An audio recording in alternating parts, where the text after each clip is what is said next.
အားလုံးပဲမင်္ဂလာပါရှင်။ဆေးဝါးသုတကဏ္ဍအနေကြိုဆိုပါရစေ။ယခုတစ်ပတ်မျှဝေပေးခြင်းတဲ့အကြောင်းအရာကတော့ဆေးကိုထက်ချမ်းခွဲတောက်တယ်ဆိုရင်ဆေးအာနိသင်ရော့သွားမလားဆိုတဲ့အကြောင်းအရာနဲ့ပတ်သက်ပြီးတော့မျှဝေပေးသွားမှာဖြစ်ပါတယ်ရှင်။ကျမတို့ဒေါက်တာငင်းကိခိုင်ဖြစ်ပါတယ်။ကျမတို့ဒါကတော့လူနာတွေအများစုသိချင်ကြတဲ့ဒီမေးခွန်းလေးတစ်ခုဖြစ်တယ်ပေါ့နော်။ဆေးတွေကိုထက်ချမ်းခွဲပြီးတောက်လို့ရလားဆိုတော့ဆေးတိုင်းကိုတော့ကျမတို့ထက်ချမ်းခွဲပြီးတော့တောက်လို့မရဘူးပေါ့နော်။တချို့ဆေးလုံးတွေထဲမှာဆိုရင်ကျမတို့ဒီ score line လို့ခေါ်တဲ့အလဲမှာအကြောင်းလေးတစ်ခုပါတယ်ပေါ့နော်။ဒီလိုမျိုး score line ပါတဲ့ဆေးမျိုးတွေဆိုရင်တော့ကျမတို့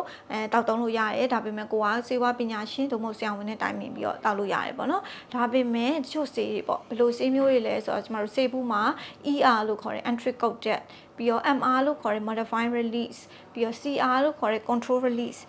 ပြီးတဲ့ချိန်မှာဒီ SR လို့ခေါ်တဲ့ sustain release ပေါ့နော်ဒီလိုမျိုးနာမည်လေးတွေပါတဲ့ဆေးရဲ့အဓိပ္ပာယ်ကကြတော့ကျမတို့ခန္ဓာကိုယ်ထဲမှာဆေးကရောက်ရှိသွားမယ်ဆိုရင်သူကဖြည်းဖြည်းချင်းထွက်တာမျိုးပေါ့နော်ဆေးတစ်ခုကိုတောက်လိုက်တယ်ဆိုရင်သူကအစာအိမ်ထဲမှာဒီအချိန်တစ်ခုအတွင်းမှာထွက်တာမျိုးပေါ့နော်ဖြည်းဖြည်းချင်းစိတ်ပြီးထွက်တဲ့ဆေးမျိုးတွေဆိုရင်တော့ထက်ချမ်းခွဲပြီးတောက်လိုက်တယ်ဆိုရင်ဆေးရနိသင်ပျောက်သွားတာမျိုးဖြစ်စေနိုင်တယ်ပေါ့နော်ဒါကြောင့်မလို့ဒီလိုမျိုးစာသားပါတဲ့ဆေးတွေဆိုရင်တော့လုံးဝထက်ချမ်းခွဲပြီးတောက်လို့မရဘူးဒါအပြင် ER လို့ခေါ်တဲ့ entry coated ပေါ့နော်entry coated ကတော့ဗာလဲဆိုတော့ဒီကျမတို့ဒီအစာအိမ်မှာထိခိုက်မှုနဲအောင်လို့ပါတဲ့ပြုလုပ်ထားတယ်ပေါ့နော်ဆေးပုံစံလေးပေါ့အဲ့ဒီဟာဆိုရင်ကျမတို့ဆေးဘူးခွန်တွေမှာဆိုရင် entry coated EC လို့ရေးတာမျိုးရှိရပေါ့နော်ဒီလိုဆေးမျိုးတွေဆိုရင်ကျမတို့ထက်ချမ်းခွဲပြီးတောက်လိုက်တယ်ဆိုရင်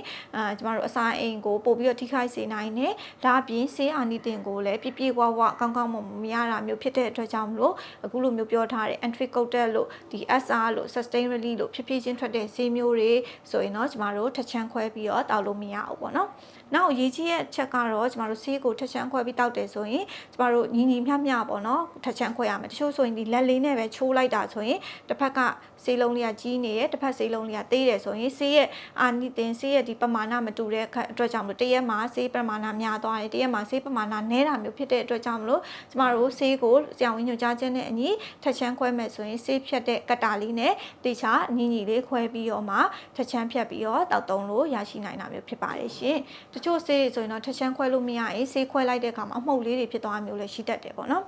ဒါကြောင့်မလို့ကျမတို့ကဒီဗီဒီယိုလေးကနေပေါ့နော်ကျမတို့တချို့ဆေးတွေထက်ချမ်းခွဲတောက်လို့ရတဲ့ဆေးတွေရှိတယ်လို့ထက်ချမ်းခွဲပြီးတောက်လို့မရတဲ့ဆေးတွေအကြောင်းကိုမျှဝေပေးသွားတာဖြစ်ပါတယ်ရှင်ရှိရှုသူများအားလုံးကြမှာကြပါစေရှင်